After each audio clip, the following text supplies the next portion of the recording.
Okay, guys, we're on our last section. I know this has been a long module, but I promise we're getting really close to the end. So one of the last forms that I want to cover of this miscellaneous income that goes on line 21 is cancellation of debt. So someone may come in and there can be certain debts that can be forgiven. And the biggest one and the only one we can really work with right now that's within the VITA program scope this year is credit card debt. So sometimes a person will settle a credit card debt that they owe, and the credit card company will say, sure, we'll take $3,000 as opposed to $4,000. When the credit card companies settle this, the other income or that other amount of money that's forgiven goes into what's called cancellation of debt. So it's income that they have to pay tax on actually still. So the cancellation of debt forms are becoming more and more common. So that's why I like to make sure we cover this in the training.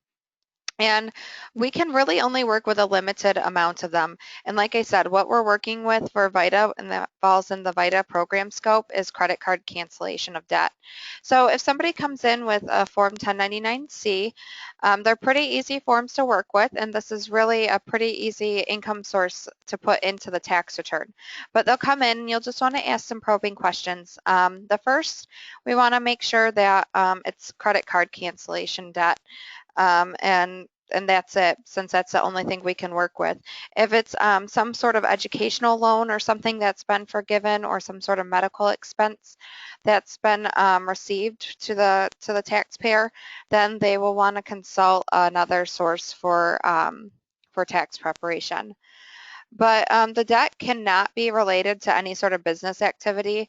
And also, the person cannot have received this because they filed bankruptcy.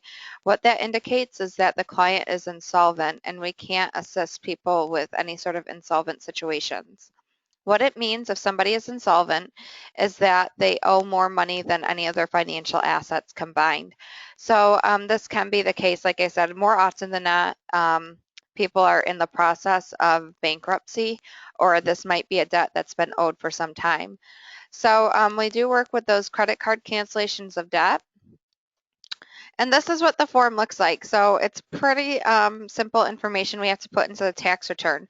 All we need to know for the tax return and preparing it is the the cancellation of debt. So I put in cancellation of debt and then the creditor's name and then the amount of money.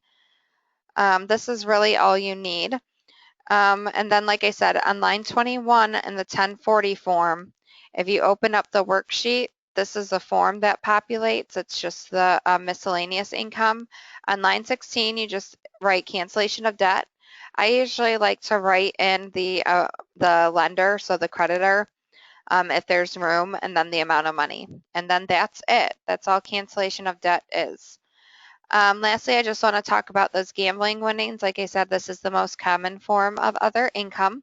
So I just want to end here and talk a little bit about this.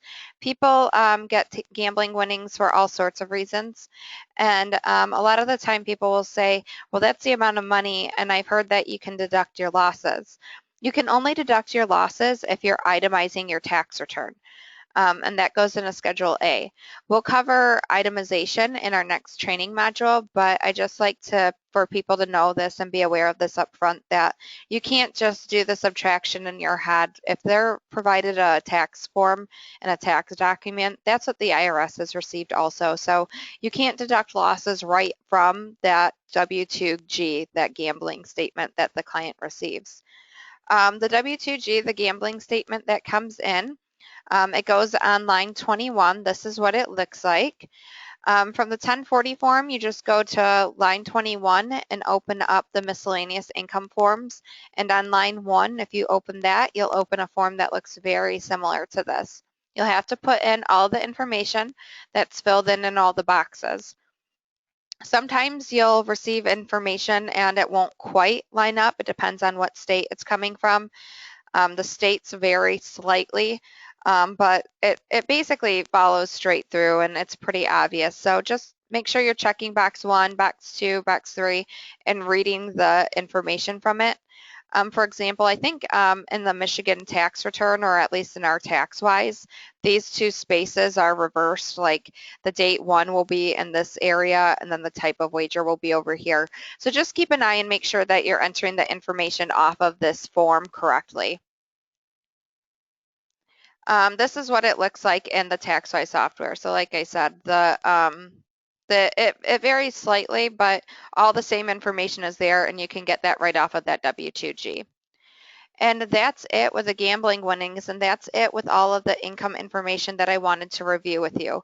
At this point, if you've not, make sure that you watch the module that goes through some of the examples so you can kind of see how the income is input into the TaxWise software. Obviously, if you have any questions, and as always, I'm here, so please let me know if there's anything I can clarify for you. I know this was a very long module, so thank you for your attention and for your time, and make sure that you're starting to work through some of your practice problems.